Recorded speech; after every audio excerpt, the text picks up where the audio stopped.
Amém, graças e paz. Nós vamos estudar hoje o capítulo 3 do livro O Falar em Línguas. O pastor distribuiu alguns, não foi? Semana passada a pastora falou sobre o capítulo 2 e nós hoje vamos falar sobre o terceiro capítulo. Porém, antes de começarmos o terceiro, eu queria relembrar algumas coisas do segundo, porque o capítulo 2 ele é muito importante para que você entenda o 3, ok? Passa para mim, meu bem. Então, algo que nós aprendemos no capítulo 2 é que Deus estabeleceu 3 tipos de línguas diferentes, que operam de formas distintas para atingir fins distintos. O primeiro deles é a oração em línguas, o segundo a variedade de línguas e o terceiro, sinal aos incrédulos. Então, cada uma dessas línguas tem uma função. E nós aprendemos as diferentes funções delas porque muitas vezes, ao ler os textos bíblicos, a gente acaba misturando tudo. A gente acaba lendo lá orar em línguas e acha que está falando de determinado tipo de língua, quando na verdade não é esse, é outro, que tem outra função, que tem outro propósito. Então, por isso o capítulo 2 veio trazer esses 3 tipos e especificar o propósito de cada um. Então, oração em línguas, que foi o primeiro que a pastora trouxe. O homem, ele fala a Deus. É uma linguagem pessoal sua com Deus.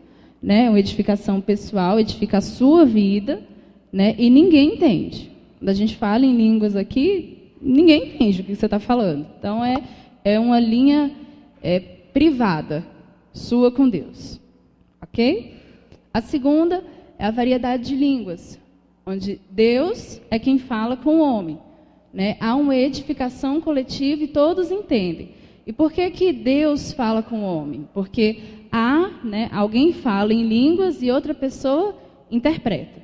É uma língua estranha com interpretação. Tem aquele trecho que a pastora leu lá de 1 Coríntios 14, se eu não me engano, onde existe o falar em línguas sem interpretação, que não edifica a igreja, e o falar em línguas com interpretação, que é semelhante à profecia e que edifica a igreja. Então, esse tipo de língua é chamado de variedade de línguas, onde há uma edificação coletiva. Deus traz uma mensagem para a igreja dele, beleza? E todo mundo entende, ok? E o terceiro é o sinal aos incrédulos, onde o homem fala de Deus a outro homem, que é o que aconteceu lá no Pentecostes. Os homens estavam falando em línguas estranhas e as pessoas que estavam ali de nacionalidades diferentes entendiam aquelas línguas, cada um no seu próprio idioma. Foi isso que aconteceu lá em Atos. Há uma edificação de terceiros. Não é uma edificação sua apenas, nem a edificação da igreja. É uma edificação para pessoas que ainda não conhecem a Deus. E só quem conhece aquela língua, aquele idioma, é que vai entender. Ok? Então, portanto, as diferentes manifestações do falar em línguas devem ser diferenciadas pelos seus diferentes propósitos. Cada língua tem o seu propósito, tem a sua finalidade. E a gente não pode misturar tudo isso, e bagunçar tudo. Ok? Então, a gente entra aí no terceiro capítulo, onde há uma pergunta, É para todos? Ele quer saber se o falar em línguas é para todo mundo? A gente vai entender isso ao longo do capítulo, ok? Há algum tempo, ali tem um texto bem grande, mas há algum tempo, quando surgiram as igrejas pentecostais, o falar em línguas ele não era algo comum. As igrejas anteriores, as tradicionais, elas não falavam em línguas. E quando o falar em línguas veio, as perguntas que surgiram eram: falar em línguas vem de Deus? O falar em línguas é para o dia de hoje? As pessoas, há um tempo atrás, elas tinham esse questionamento porque achavam que o falar em línguas era para o momento do Pentecostes, que houve a profecia lá em Joel e Joel se cumpriu no Pentecostes e aí pronto. Mas né? Hoje, né, atualmente, tudo já é bem diferente. A gente já houve aí um consenso de que o falar em línguas é para os dias de hoje também, né? Porque, como a gente entendeu no capítulo anterior, é para a nossa edificação, é para a edificação pessoal, né? Então, até as igrejas tradicionais, um dia desses eu estava... Minha mãe, às vezes, coloca na Canção Nova, lá na casa dela, e tinha uma igreja falando em línguas, uma igreja católica, falando em línguas. Então, hoje, até as igrejas católicas, elas já falam, né? Batista, presbiteriana, né? Uma coisa que já está realmente em todos os meios. Então, qual é o questionamento hoje? Né? Em nossos dias, a polêmica ela é outra. Ela é justamente a pergunta que dá título ao capítulo, né? Se o falar em línguas é para todos nós, para todo crente, ou não. Então, diante do questionamento que surge, né, os teólogos eles se dividem em dois grupos. Um defende que o falar em línguas é para todos nós. E o outro diz que não, que o falar em línguas é para alguns apenas, né? E aí a gente vai entender ao longo do capítulo o que cada um, mais ou menos, por que cada um defende isso. Passa aí, meu bem. Qual deles está certo? Qual dos grupos, então, está correto? O que defende que é para todos ou o que defende que é para algumas pessoas dentro da igreja? Né? Quando a gente, lá no segundo parágrafo, diz: como já vimos, os diferentes tipos de línguas operam por diferentes meios e atingem diferentes fins, e não podemos misturá-los. O que acontece é que esses dois grupos, eles têm misturado esses tipos de línguas que a gente viu no capítulo anterior, né, não tem diferenciado. No texto que ele lê, ele não tem diferenciado que língua é aquela. Para que aquele texto está falando do quê? Qual serventia daquele tipo de falar em línguas daquele texto? Então, a gente precisa entender, para saber aí qual grupo está com a razão, a gente precisa entender os diferentes pontos de vista e as bases bíblicas que sustentam, né, cada ponto de vista. O primeiro grupo, que defende que é para todos o falar em línguas, ele usa a base bíblica de Marcos 16, do 15 ao 17, e 1 Coríntios 14, 15. E o segundo grupo usa a base bíblica de 1 Coríntios 12, do 28 ao 30. A gente vai estudar primeiro o que defende que é para todos, e a gente vai usar o texto de Marcos 15, ou Marcos 16. Coloca lá. Se você quiser abrir, mas está ali no telão. Marcos 16, do 15 ao 17, diz assim: e disse-lhes: ide por todo o mundo e pregai o evangelho a toda criatura. Quem crer e for batizado será salvo. Quem, porém, não crer será condenado. E estes sinais hão de acompanhar aqueles que creem, e em meu nome expelirão demônios, falarão novas línguas. E aí o 18, né, segue ainda. Mas esse texto, né, diz que aqueles que crerem, né, e os sinais acompanham aqueles que crerem. E um dos sinais que vão acompanhar os que crerem é falar novas línguas. Então, crerem em quê? Né? Os que crerem, mas os que crerem em quê? Né? Os versículos anteriores dizem que Jesus estava falando para os discípulos, para eles irem e pregarem o evangelho a toda criatura, e todo mundo que crê seria salvo. Né? E os sinais seguiriam esses que crerem, aqueles que creram no evangelho. Ficou claro? Então, você já crê nesse evangelho? Você já foi alcançado por esse evangelho? Então, essa palavra é para a sua vida. Amém?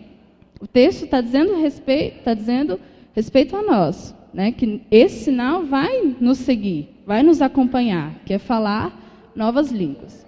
Portanto, esse grupo, né? Passa aí. Portanto, esse grupo, ele usa essa base, né? Onde Jesus ele disse que falar novas línguas seguiria aqueles que crescem, né? Então, é para todo mundo que crê. Todo mundo que crê nesse evangelho que foi pregado. Então, em Marcos 16, 15 a 17, o Senhor Jesus está falando acerca daqueles que creriam no evangelho que ele mandou pregar e seriam salvos. Ou seja, a todo crente. Essa é a base bíblica para aqueles que defendem, né, que o falar em línguas é para todos nós. O texto que diz que é para alguns é 1 Coríntios 12, do 28 ao 30.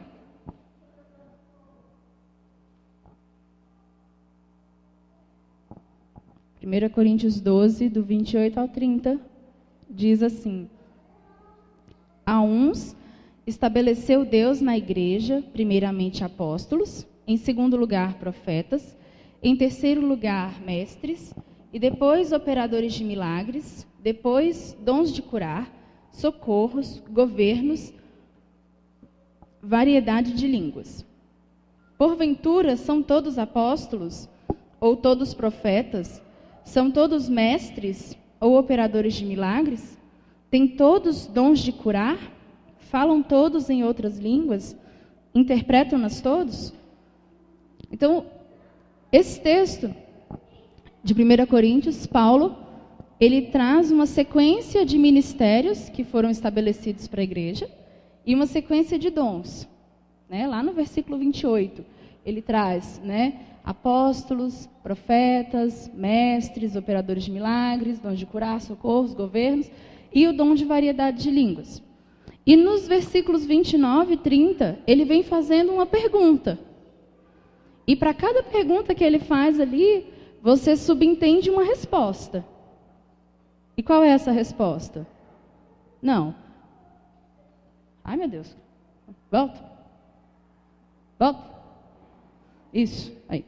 Então, porventura são todos apóstolos? Não. Todos profetas?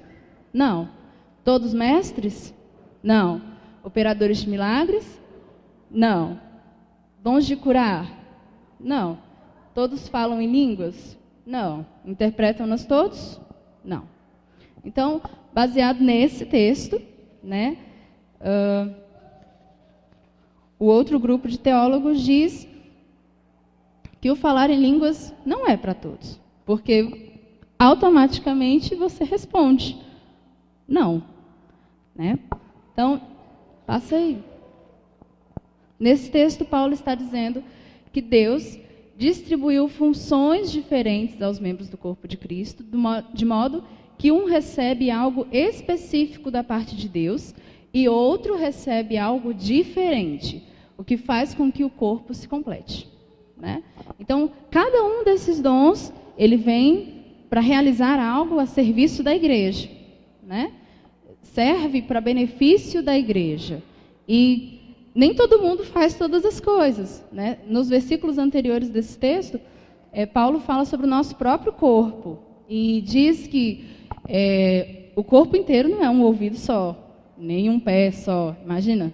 Né? Existem partes diferentes do seu corpo, né? E cada um tem uma função específica. E cada um é importante na sua função.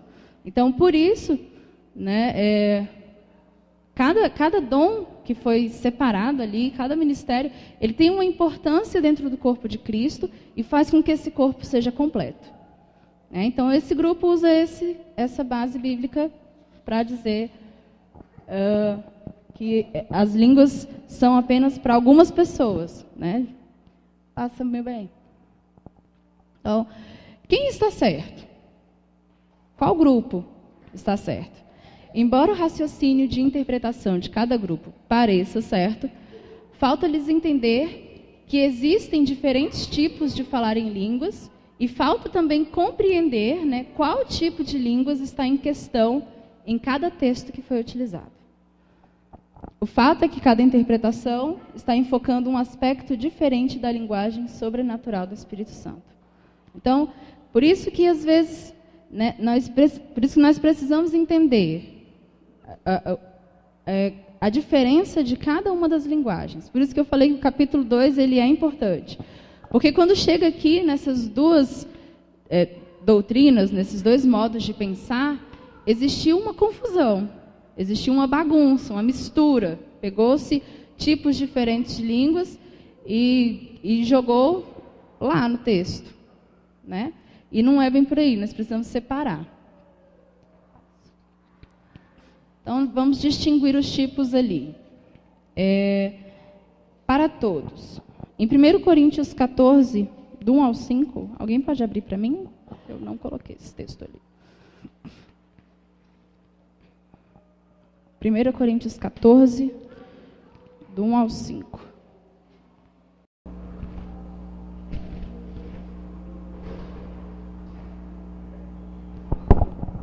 Alguém pode ler? Segui o amor e procurai com zelo os dons espirituais, mas principalmente que profetizeis. Pois quem fala em outra língua não fala a homens, senão a Deus, visto que ninguém o entende, e em espírito fala mistérios. Mas o que profetiza fala aos homens, edificando, exortando e consolando. O que fala em outra língua a si mesmo se edifica, mas o que profetiza edifica a igreja. Eu quisera que vós todos falassem em outras línguas, muito mais, porém, que profetizasseis. Pois quem profetiza é superior ao que fala em outras línguas, salvo se as interpretar, para que a igreja receba a edificação. Amém. Então, lá naquele quadro que nós vimos anteriormente, dizia que existiam duas bases bíblicas para o falar em línguas como algo para todos, né? A segunda base bíblica é essa de 1 Coríntios 14, do 1 ao 5.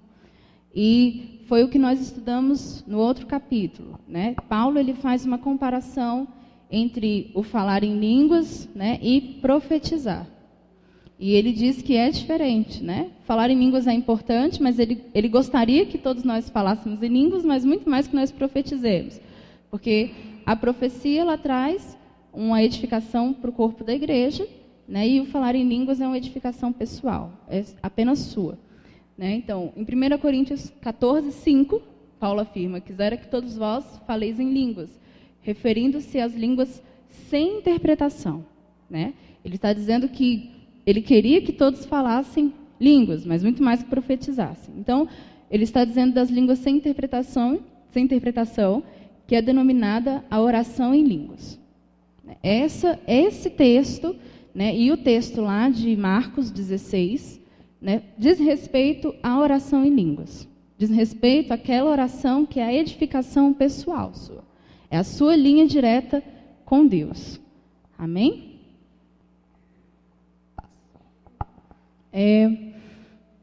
Para alguns, em 1 Coríntios 12, do 28 ao 30, nós lemos, né, diz que Deus estabeleceu apóstolos, mestres e traz os dons e pergunta se os dons, né, são para todos. No versículo 28, Paulo lista ministérios e dons que Deus distribuiu e depois pergunta se são para todos, inferindo que não. E ele cita lá no versículo 28, versículo 28. A uns estabeleceu Deus na igreja, primeiramente apóstolos, em segundo lugar profetas, em terceiro lugar mestres, depois operadores de milagres, depois dons de curar, socorros, governos, e por último ele cita variedade de línguas. Então, o dom de variedade de línguas é o falar em línguas com interpretação. Amém? Então, quando ele pergunta se falar em línguas é para todos, ele está dizendo que o dom de variedade de línguas, de fato, não é para todos. O falar em línguas com interpretação, né, é diferente daquele texto lá de 1 Coríntios 14 e diferente do falar em línguas de Marcos 16. Né? Tem um propósito, esse falar em línguas aqui de 1 Coríntios 12, né, ele tem um propósito diferente. Ele tem um propósito de edificar a igreja. É um dom. Né? Por isso, a gente vai chamar ele de variedade de línguas, como Paulo trouxe lá no versículo 28. O dom, ele é dado pelo Espírito Santo para proveito comum da igreja.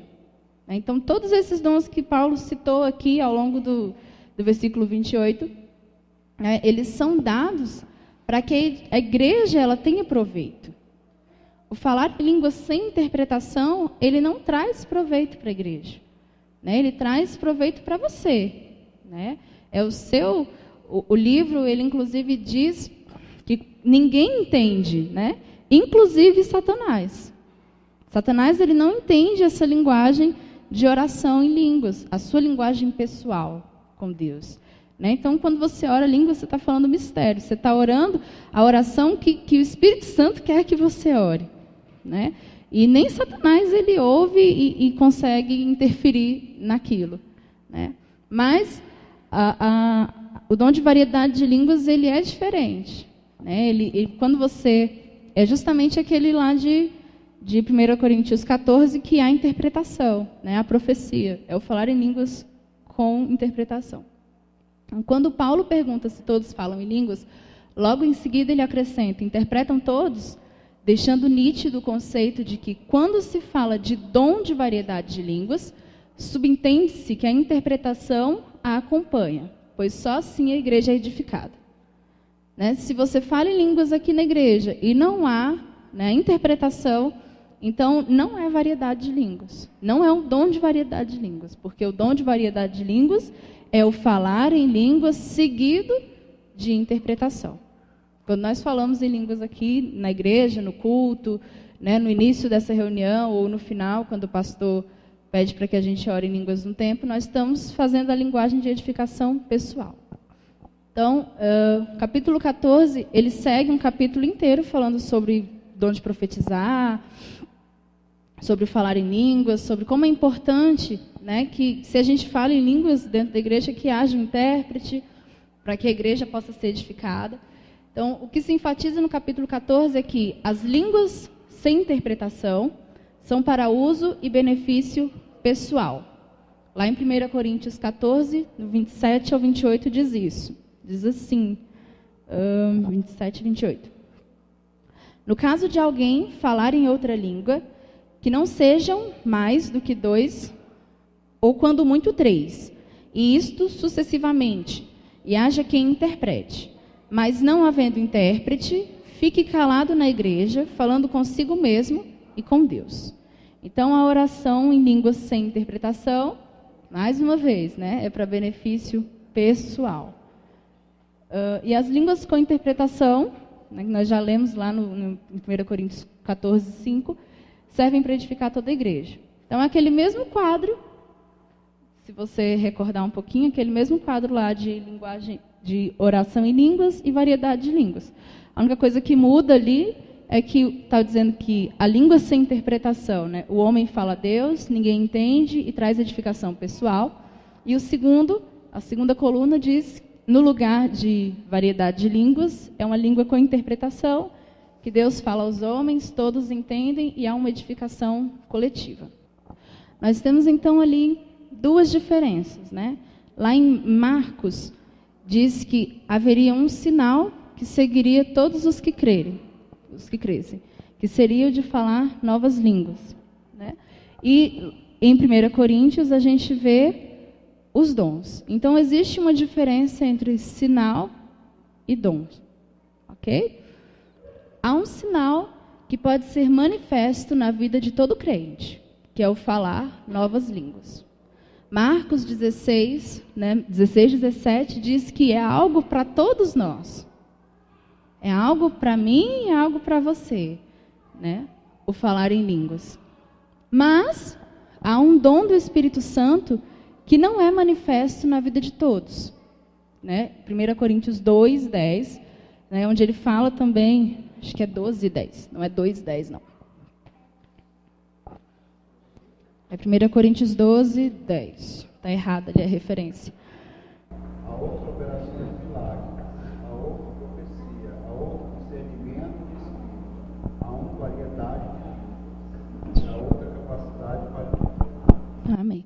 Então, esse trecho de 1 Coríntios 12, 10, né, diz que a outro, né, o Espírito Santo concede o dom de variedade de línguas.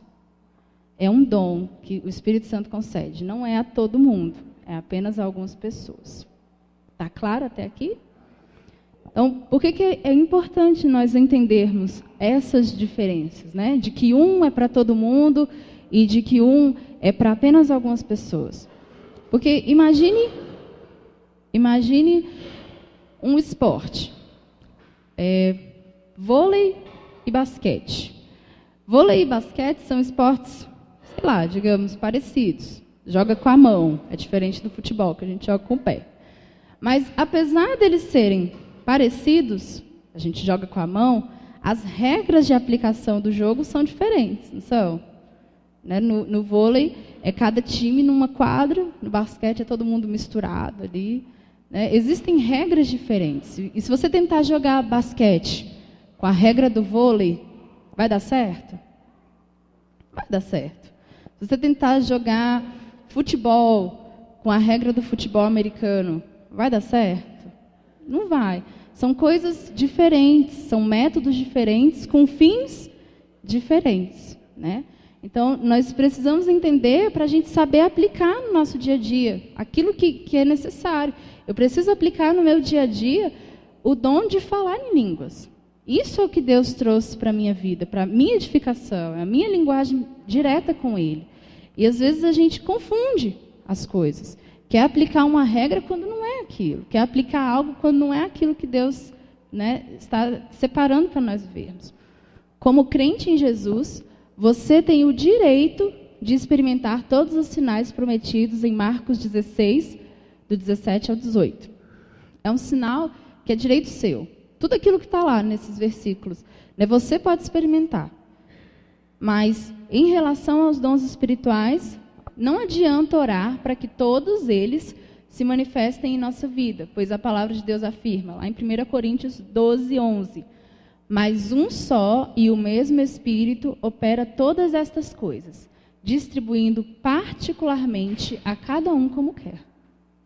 Então Deus, ele separou o orar em línguas, que é uma linguagem pessoal, para todos nós. É um benefício, né? Está aí acessível. O pastor Roberto, quando prega, né, sobre o Espírito Santo, ele disse que é acessível, está aí à disposição. Basta que você tome posse e exerça. Não é verdade? Acho que todo mundo aqui já ouviu o pastor Roberto falar isso. Porém, né, os dons espirituais, o Espírito de Deus, ele distribui como ele quer. Imagina assim, todo mundo aqui sabe cantar? Todo mundo aqui sabe interpretar? Eu quando eu estava na escola, na hora que a professora falava assim, que a gente tinha que fazer um trabalho de um livro, tinha que ser uma peça, eu faltava morrer. Porque até hoje eu detesto interpretar, eu não sei atuar, eu não gosto, eu corro, eu me escondo, porque não é algo que eu sei fazer. Né? Mas pelo menos eu acho que eu canto bem. Então é algo que eu sei fazer. Né? Deus me deu isso, não me deu o dom de atuar, não me deu essa habilidade de atuar. Então, nem todo mundo sabe fazer todas as coisas. Né? O Idivan, ali, ele toca 500 mil instrumentos. Tudo quanto é instrumento, esse homem toca. Né? Mas existem coisas que ele não sabe fazer. Estou procurando alguma que ele não saiba. Mas ele faz muita coisa. Meu marido faz muita coisa, graças a Deus. Né? Mas existem coisas que Deus separa para alguns e outros não têm. E isso não significa que porque o Idivan toca guitarra e eu não toco, ele é melhor do que eu. Não. Você também tem algo para exercer dentro da igreja. Você também tem uma habilidade, um dom que Deus separou para você. Para você exercer dentro dessa igreja. E quando nós juntamos todas essas habilidades no corpo da igreja, né, o corpo ele se completa. Cada um exercendo a sua habilidade dentro da igreja que faz com que o corpo funcione bem. Imagine um relógio que tem aquele monte de engrenagem lá dentro que faz funcionar. Né? Cada uma é importante. Seja bem pequenininha ou um ponteiro lá, bem grandão, que todo mundo vê. Às vezes a gente só olha o ponteiro e esquece que tem uma engrenagem lá por dentro, às vezes pequena. Mas que se ela parar de funcionar, o relógio para. Então, os dons aqui dentro da igreja, cada um tem o seu. O Espírito Santo, ele dá, né, particularmente a cada um como ele quer. Mas cada um desses dons que ele deu é importantíssimo para que o corpo de Deus funcione. Amém? Então não se sinta, eu não interpreto línguas, eu não tenho dom de variedade de línguas. Amém, irmão? Você tem outro dom, que é importantíssimo para que o reino de Deus funcione.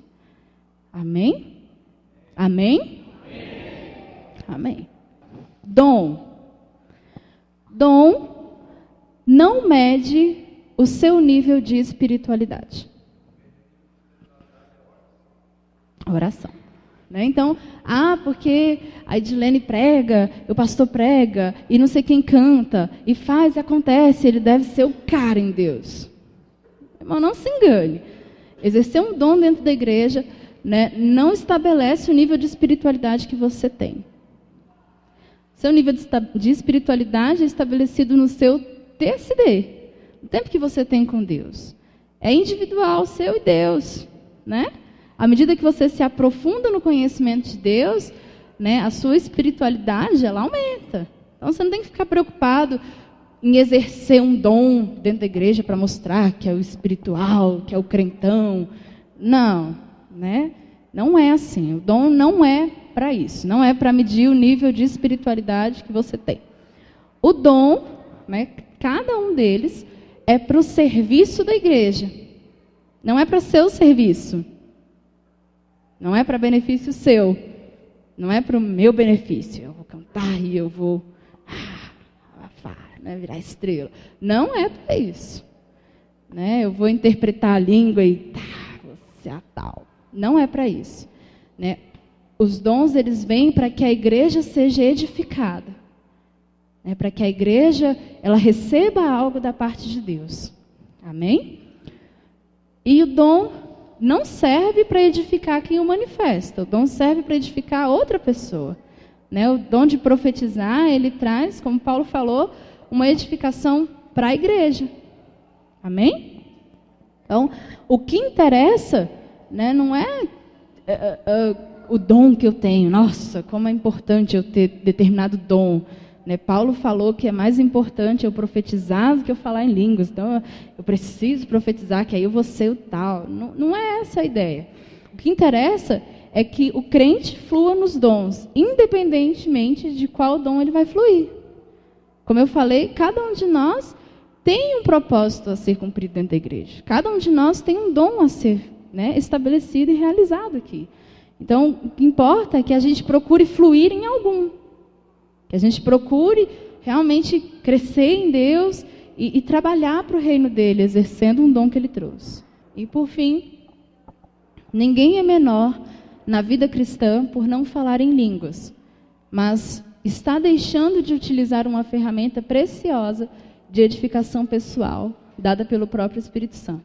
Então, eu não falo em línguas, falar mesmo, aquela linguagem de edificação, né, pessoal. Eu não falo em línguas. É pecado? Não, não é pecado. Mas você está deixando de usar uma ferramenta que Deus te deu, que está ali, acessível, que está ali à sua disposição. Né? É algo que você pode adquirir. É como a salvação. Né? A salvação, ela está ali à nossa disposição, porque Jesus ele já morreu na cruz por nós, não é verdade? Você precisa fazer algo para ser salvo? Não. Jesus já fez tudo lá na cruz. Só levantar a mão.